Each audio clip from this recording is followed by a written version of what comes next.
Damai sejahtera Allah yang melampaui segala akal menyertai hati dan pikiranmu di dalam Kristus Yesus Tuhan kita. Amin. Jemaat Kristus, mari kita membaca dari kitab Nabi Yesaya pasal 2 ayat 1 sampai 5. Yesaya pasal 2 ayat 1 sampai dengan ayat 5.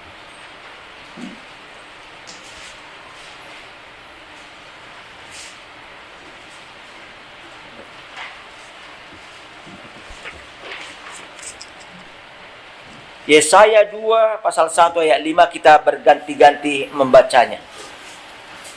Hidup sebagai anak-anak terang.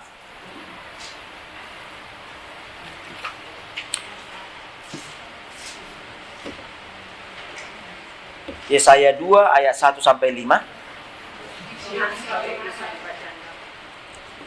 Firman yang dinyatakan kepada Yesaya bin Amos tentang Yehuda dan Yerusalem.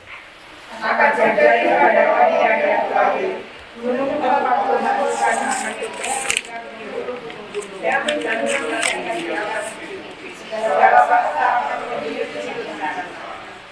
dan banyak suku bangsa akan pergi serta berkata, mari kita naik ke gunung Tuhan, ke rumah Allah Yakub, supaya ia mengajar kita tentang jalan-jalannya dan supaya kita berjalan menempuhnya, sebab dari Sion akan keluar pengajaran dan firman Tuhan dari Yerusalem. Ia akan menjadi hakim antara bangsa-bangsa dan akan menjadi saksi bagi banyak suku bangsa. Maka mereka akan menyembah pada jalan-jalan yang raja dan lembah-lembah yang didesik ke atas.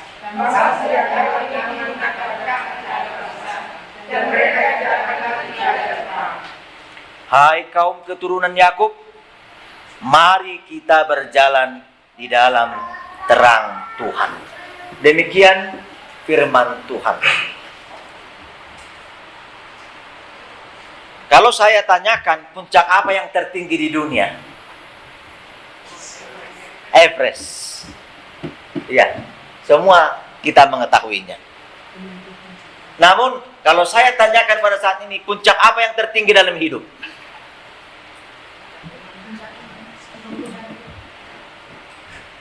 Ayo, sip, ya. Ya, Inang Sitio Tambunan sudah langsung menjawab dan jawabannya tepat, yaitu puncak. Biar jangan dulu dikasih tahu Inang. Puncak apa? Puncak prestasi? Ya, kepercayaan. Oke.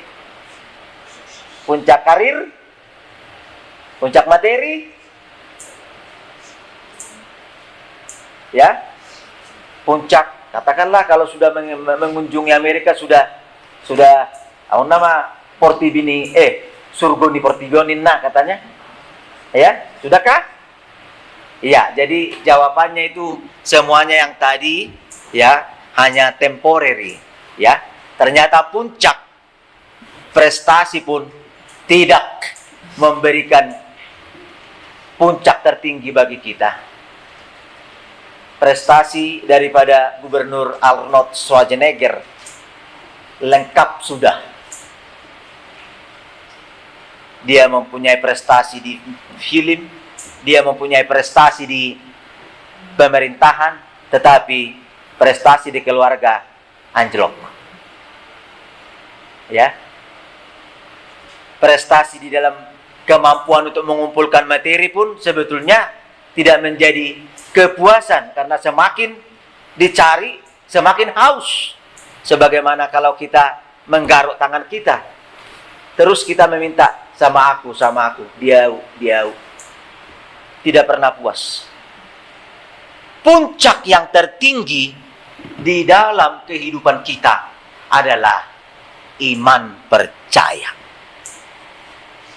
Inilah puncak yang tertinggi yang mengatasi segala puncak-puncak dalam kehidupan kita. Karena puncak iman, sebagaimana dikatakan dalam firman, langit dan bumi akan lenyap, tetapi firman-Ku akan tetap. Bahwa iman, percaya, kita berada dalam puncak iman, puncak percaya, walaupun apa yang mencoba menggeser kita, jika kita yakin, jika kita percaya, jika kita berserah, maka kita akan tetap berada di dalam puncak itu. Kekasih Kristus, demikian pada saat ini Yesaya meneguhkan kepada umat Israel. Hai kaum Israel, di mana puncak hidupmu? Di mana engkau letakkan dan tempatkan kehidupan? Ini pertanyaan daripada Nabi Yesaya untuk mengingatkan bahwa walaupun umat Israel pada saat itu di dalam kejayaan material, namun kejayaan itu tidaklah menjamin. Karena kalau kita lihat latar belakangnya, mereka jaya di dalam materi, mereka mempunyai apa yang dapat membutuhi kehidupan sehari-hari, tetapi ancaman datang. Ancaman datang dari Asur, Syria sekarang. Lalu ketika ancaman itu datang, mereka mau berkoalisi. Mereka mencoba berkoalisi kepada dunia ini atau negara-negara sekitar yang diharapkan, yang dikiranya dapat menolong mereka untuk keluar daripada ancaman Asyur. Lalu apa yang terjadi? Yesaya meneguhkan umat. Yesaya mengingatkan dan menegur umat pada saat itu. Apakah kamu mempunyai iman percaya? Di manakah kau letakkan iman percayamu? Di manakah puncak itu?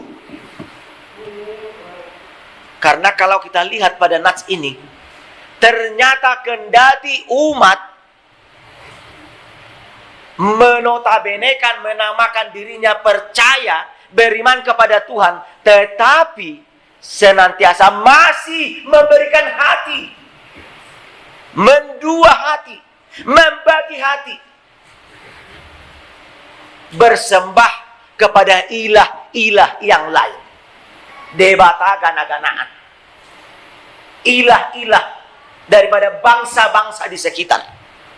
Artinya mari kita dapat mengambil kesimpulan, ternyata iman yang diberikan Tuhan kepada umatnya tidak ditempatkan di puncak yang tertinggi, tetapi ditempatkan hanya di beberapa puncak dalam kehidupan mereka sehari-hari. Mereka tidak melandaskan hidupnya dalam iman percaya. Karena ketika ancaman datang, maka mereka berlari untuk mendapatkan keselamatan dari bangsa-bangsa lain. Kasih Kristus. Nabi Yesaya meneguhkan melalui tema daripada apa yang telah kita baca tadi, berjalanlah dalam jalan terang Tuhan. Umat dimintakan dan diingatkan untuk berjalan dalam terang Tuhan sebagaimana Tuhan telah menyinari, sebagaimana Tuhan telah memberikan firman-Nya, sebagaimana firman itu telah menjadi pelita dan tongkat dalam kehidupan mereka semenjak menjalani hari-hari kehidupan mereka. Artinya the way, pedoman, tuntunan senantiasa Allah berikan, baik melalui firman-Nya, baik melalui pemberitanya, nabi-nabinya, imamnya. Namun kadangkala umatnya terpeleset, kadangkala umatnya ingkar, kadangkala umatnya membelok dan lari dari jalan yang benar. Kasih Kristus, berjalan dalam jalan terang Tuhan menjadi puncak yang tertinggi tertinggi dalam kehidupan kita. Ini yang disampaikan oleh Nabi Yesaya, sebagaimana Nabi Yesaya menggambarkan tentang Sion. Kasih Kristus, Sion menjadi satu simbol yang sangat mengagumkan. Dan hingga pada saat ini, nama Sion dan kemudian dengan sebutan kelompok Zionis, ya, mengingatkan bahwa umat yang dipilih oleh Allah, yang telah dikhususkan oleh Allah, menjadi umat yang senantiasa menyinar dan bersinar, sebagaimana tema dan topik daripada firman Tuhan yang telah kita dengarkan pada saat ini. Nabi Yesaya mengingatkan pada saat ini bagaimana Sion menjadi pusat. Sebagaimana kalau kita lihat pada pembentukan daripada nama Sion ini menjadi City of David, kota Daud, dan kemudian di kemudian hari berubah menjadi kota Allah, seperti yang kita nyanyikan tadi, kota Sion, kota Allah. Mount Sion, City of the Great King, Holy Hill, God lives sanctuary, pilgrimage, place of salvation. Berbagai ragam nama-nama yang ditempatkan pada kota Allah tersebut. Mungkin secara historis, ziarah ke kota Sion sudah menjadi tradisi kurang lebih hampir 20 tahun ini. Khususnya bagi kita bangsa Indonesia yang datang dari Indonesia, ziarah ini sudah menjadi rutin. Ziarah ini boleh menghabiskan waktu, pikiran, tenaga untuk berkunjung ke kota Sion atau ke kota Yerusalem. Namun, mari kita lihat bagaimana makna daripada perkunjungan itu. Kalau seseorang mengunjungi kota Sion, mungkin lebih banyak hanya bersifat historis saja. Tetapi Sion yang bagaimana yang kita temui, yang kita rindukan? Apakah setelah menemui dan menjumpai dan berada di kota Sion sudah memberikan kelegaan yang selega-leganya, yang sepuas-puasnya? Mungkin belum. Dan inilah yang akan dikembangkan melalui kedatangan Yesus Kristus, bahwa Sion tidak semata-mata hanya sebagai pusat historis, sebagaimana Daud, Salomo mengembangkan kota itu menjadi kota Daud, dan bahkan menjadi tempat berkumpulnya, bersatunya, masuknya arak-arakan ke sana. Karena ternyata dari segi historis, kota Sion tidak ada lagi apa-apanya sekarang. Sebagaimana kalau dibandingkan dengan peristiwa pembuatan atau pendirian daripada Sion itu, yang dibangun oleh Raja Daud, Raja Salomo, dan juga yang telah dipersiapkan oleh Daud. Kekasih Kristus, Sion yang diagungkan, yang dimegah-megahkan, yang sebagai Sion historis, ternyata tidak begitu memegahkan lagi. Kalau diingat dari sejarah, Sion itu terakhir dibangun bahkan oleh seorang raja yang datang dari Konstantinopel atau yang beragama Islam, yaitu Sulaiman Agung. Kota yang ada sekarang ini hanyalah bangunan yang dibangun oleh Sulaiman Agung sekitar tahun 1600-an. Lalu kemana Sion yang sebenarnya? Kekasih Kristus, Firman Tuhan pada saat ini mengatakan, berjalanlah dalam terang Allah. Sion dunia akan berlalu. Sion yang kita ketahui yang mungkin adalah Yerusalem yang ada di timur tengah sekarang ini akan berlalu. Sion yang ada di sana sepenuhnya tidak dapat memberikan kepuasan, hanya memberikan kepada kita inilah historis daripada kerajaan itu. Tetapi Sion yang kekal, kota Allah yang kekal, kota Allah yang hidup adalah Yerusalem surgawi. Yerusalem yang ada di dunia ini tidak dapat memberikan kepuasan akan kedahagiaan kita dalam memuaskan iman percaya kita. Tetapi Yerusalem yang baru, kota Allah yang kekal, adalah kota kemenangan. Yesus menyatakan dan menyaksikan, sebagaimana pada ayat 1 yang telah kita baca tadi, akan terjadi pada hari-hari terakhir. Artinya, setelah kedatangan Yesus yang pertama sekali dan kedatangan Yesus yang kedua kali, di sanalah akan datang hari penghakiman, hari parousia, eskatologi, di mana Yesus mengajak kita dan menempatkan kita ke dalam Sion surgawi yang telah dipersiapkan bagi kita.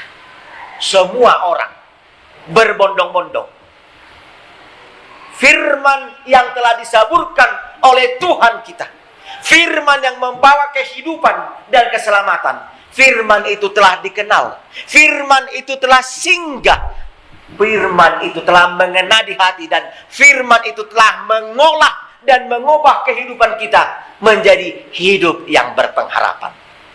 Kesanalah kita melalui firman yang telah kita dengarkan, firman yang telah kita baca, firman yang telah menghidupi kita, memasuki Sion yang kekal. Kekasih Kristus, bagaimana kita dapat mencapai Sion itu? Mari kita balik sebentar ke peristiwa Abraham. Karena Sion, Bukit Sion yang ada sekarang itu adalah bukit yang sudah ditempuh oleh Abraham, yaitu Bukit Moria. Moria adalah Sion. Mari kita lihat bagaimana panggilan Allah kepada Abraham dan bagaimana Abraham meresponsnya. Abraham diajak berjalan memasuki bukit yang kudus, bukit yang diajak untuk menjalankan tanggung jawab. Bukit Moria yang dimasuki dan dijalani oleh Abraham, Ishak, dan pembantunya sampai di tengah jalan. Apa yang terjadi kita lihat di sana. Abraham rugi fisik dalam memasuki puncak Moria atau puncak Sion. Abraham rugi fisik. Bayangkan selama 3 hari dia berjalan, hanya modalnya menatap bukit yang jauh sana. Tapi Abraham tidak berlelah. Abraham berjalan bersama anaknya. Kendati cobaan dan ujian menghadang dia, Bapa, kita mau menyembah, tetapi di manakah persembahan itu? Abraham menyimpan dalam hati. Kendati secara fisik hatinya terkoyak karena harus mempersembahkan anaknya, tetapi Allah mempersiapkan yang terbaik. Di Bukit Moria, di Bukit Sion, Allah telah memberikan persembahan yang terbaik, menggantikan persembahan yang kita berikan, persembahan hati yang telah kita berikan. Tuhan gantikan, Tuhan berikan, Tuhan kasih upah. Itu yang terjadi pada diri Abraham. Abraham rugi waktu 3 hari. Abraham rugi materi. Dia harus membawa kayu yang berat beserta dengan anaknya. Dan bahkan materinya adalah datang dari tubuhnya sendiri, yaitu anaknya. Bahkan mungkin dia pasti mengalami rugi perasaan. Tapi apakah Abraham rugi di dalam perjumpaannya dengan Tuhan? Kekasih Kristus, ini yang mau kita lihat. Berjalan dalam jalan terang Tuhan.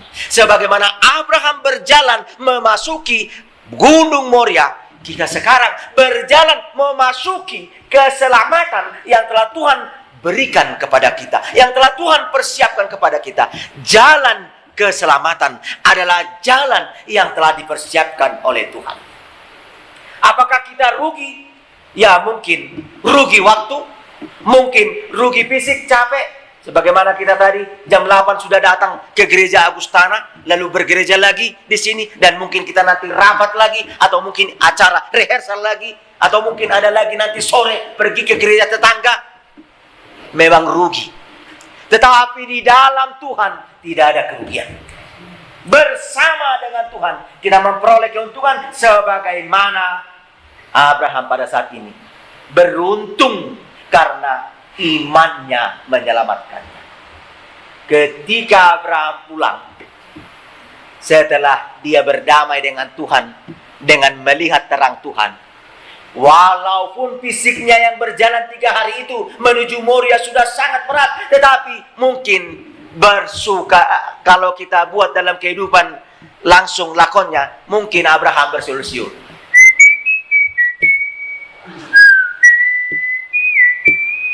Mungkin seperti itu. Karena apa? Fisiknya yang lemah itu, yang lelah itu selama 3 hari telah digantikan Tuhan menjadi bersukacita. Karena sepanjang perjalanan Abraham dan Ishak berkomunikasi tentang besarnya rahmat Tuhan yang telah diterima. Ishak telah mengalami sendiri bagaimana tangan ayahnya sudah hampir menyelesaikan dengan menghunus pisaunya untuk membunuh Ishak. Tapi malaikat Tuhan, Abraham, aku telah tahu isi hatimu. Engkau tidak segan memberikan anakmu. Engkau tidak segan memberikan persembahan yang terbaik. Don't do that. Jangan lakukan itu. Ambil rem yang ada di sana, yang tanduknya telah tersangkut pada pohon kayu. Itulah persembahkan kepada aku. Demikian firman Tuhan kepada Abraham. Bayangkan, dan mungkin kita sudah dapat menerima ini tengah kehidupan melalui peristiwa kehidupan kita. Bagaimana ketika kita berlelah-lelah, bagaimana ketika kita menangis, ketika kita sendu, ketika kita bergumul, lalu Allah menjawab doa kita. Apa yang terjadi? Sebagaimana Abraham, dia mungkin bersiul-siul pulang, dan dia mungkin bertopak-topak, bertepuk tangan, karena Tuhan menjawab doanya. Allah membayar kerugian daripada Abraham dengan menggantikannya karena iman daripada Abraham. Abraham beruntung. Dia dapat mempunyai waktu selama 3 hari setelah pulang dari Gunung Moria, bersekutu dengan anaknya, berkomunikasi dengan anaknya. Mungkin sewaktu berjalan, mereka mungkin ada jarak karena beratnya beban itu. Tetapi setelah pulang dari Gunung Sion, Gunung Moria, yang terjadi adalah mereka berkomunikasi. Ini juga menjadi gambaran. Setelah berdamai dengan Tuhan, komunikasi dengan sesama menjadi bagian daripada berkat-berkat yang telah Tuhan limpahkan kepada kita. Mungkin Abraham sewaktu berangkat rugi materi, tetapi setelah pulang Tuhan melengkapi. Dilengkapi dengan domba sembelihan untuk persembahan, dan bahkan dilengkapi dengan janji berkat. Berkat kepada Abraham. Dan pulang daripada Gunung Sion, perasaan daripada Abraham melimpah, menerima berkat-berkat. Kasih Kristus. ibadah ini yang dilakukan oleh Abraham ini adalah karena berjalan dalam jalan terang Tuhan. Berjalan dalam jalan terang Tuhan. Marilah kita hidup dan berjalan di dalam jalan terang Tuhan dengan nyanyian kita, dengan doa kita, sehingga kita tetap ditinggikan di bukitnya. Kasih Kristus camkan dalam hidup, dalam hati.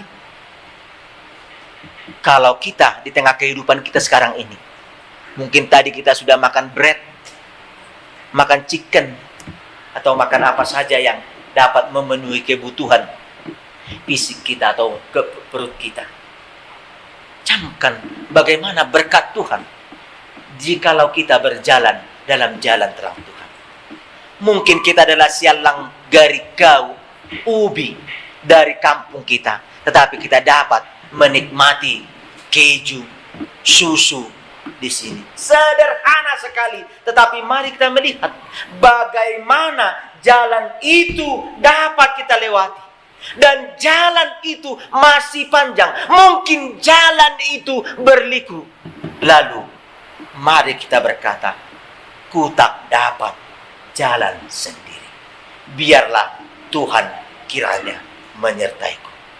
Mari kita berjalan dalam jalan terang Tuhan. Demikian peneguhan firman Tuhan kepada kita hari ini. Amin.